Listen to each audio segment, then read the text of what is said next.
الرحمن الرحیم۔ خوش مزاج آدمی ٹوٹے ہوئے دل کی دوا ہے، اور حکیم محمد سعید شہید ایک خوش مزاج انسان تھے، اور آپ کے دل میں ہمدردی کے جذبات بدرجہ اتم موجود تھے۔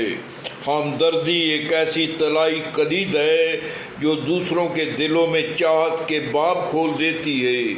آج پورے پاکستان میں ہمدرد فاؤنڈیشن کے زیر اہتمام ہمدردی کی باد بہاری چل رہی ہے، اور یہ سارا کمال حکیم محمد سعید شہید کی خوش مزاجی کا ہے۔ تاریخ ہمیں بتاتی ہے کہ انسانوں کا گھمنڈ انہیں زندہ نہیں رکھتا، جو چیز انہیں زندہ رکھتی ہے وہ قوم کے اجتماعی ضمیروں میں ان کا احترام اور ملک کی معنوی زندگی میں ان کا وجود ہے۔ آج حکیم محمد سعید شہید اس وجہ سے زندہ نہیں ہے کہ وہ صوبہ سندھ کے گورنر تھے، وہ اس لیے زندہ ہیں کہ انہوں نے دم توڑتی ہوئی انسانیت کے لیے ہمدرد فاؤنڈیشن کے زیر اہتمام موبائل فری شفا خانوں کا اہتمام کیا۔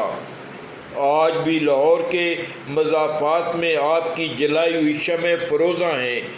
آشیانہ قائد، نشتر ٹاؤن، بیدیاں روڈ ٹاؤن شپ، اور آج پہلی دفعہ دیو خرد گاؤں میں حکیم محمد یاسین اور عطار محمد ریاض نے مستحقین مریضوں کا علاج اور ادویات مفت دیں۔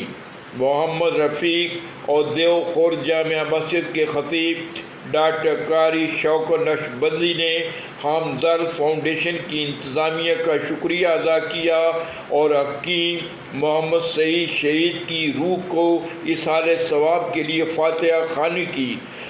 محمد منشا، حسب منشا، یوٹیوب، لاہور۔